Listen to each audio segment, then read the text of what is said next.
Tadepalli mandal Makthal district Narayanpet. నా పేరు రవీందర్ రెడ్డి. మాది నేను ఇప్పటి వరకు 30 సంవత్సరాల నుండి వ్యవసాయం చేస్తున్నా. అంతకుముందు చాలా వర్షాలు లేక ఎన్నో ప్రాబ్లాలు చేస్తే కూడా ఈ వ్యవసాయంనే నమ్ముకొని వ్యవసాయం చేస్తామని చేస్తుంటే కరోనా నుంచి అప్పుడు బాగా 2 సంవత్సరాలు వర్షాలు వచ్చి అంతకుముందు అప్పులు కూడా అయిపోయినాయి.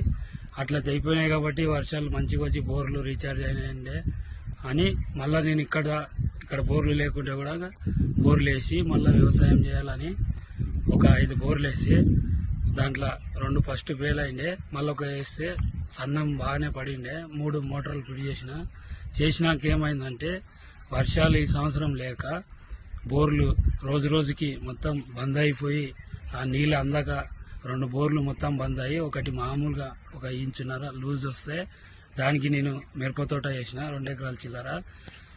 వరి కూడా 2 ఎకరాలు వేసింటి. అప్పుడు ఫస్ట్లో స్టార్టింగ్లో జనవరిలో మంచిగా బోర్లు దుంకుతుండే కాబట్టి ఇప్పుడు 2 మంత్స్ నుంచి బోర్లు మొత్తం బంద్ అయ్యి మిరప తోటకి ఇట్లయితే నీళ్ళు పెట్టడానికి సరిపోదని మళ్ళీ ఆలోచన చేసి డ్రిప్ కూడా వేసిన 40,000 పెట్టి. ఇంకా బోర్లు 1,20,000 పెట్టి మోటార్లు వేసిన, 1,00,000 రూపాయలు పెట్టి బోర్లు వేసిన. ఇవన్నీ వేసినా కూడా లాస్ట్కి బోర్లు బంద్ అయిన కారణంగా మొత్తం మన మిరపతోట కానీ ఇంకా వరిసేను కానీ వెళ్ళేటప్పుడే వరిసేను ఎండిపోయింది.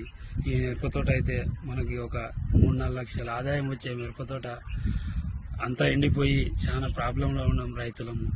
ఈ బోర్లు ఎండిపోయిన కారణంగా రైతులకి ఇట్లా ప్రాబ్లం వచ్చింది నాకు. అందుకే ఈ రైతులకి ఏమన్నా గవర్నమెంట్ నుండి కూడా వస్తే బాగుంటుంది. ఎందుకంటే ప్రతి రైతు కష్టపడి పండిస్తేనే వస్తుంది కాబట్టి ఉత్పత్తి.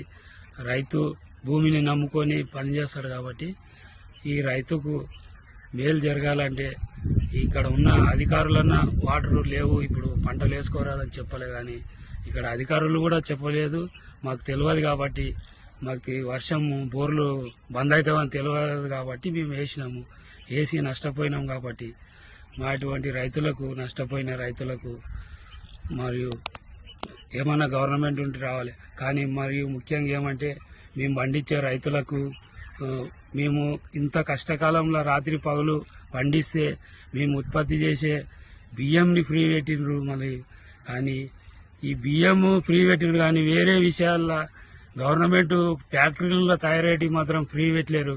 అంటే ఈ రైతులని ఈ దేశంలో కానీ ఈ రాష్ట్రంలో కానీ చులకనగా చూస్తున్నారు. ఎందుకంటే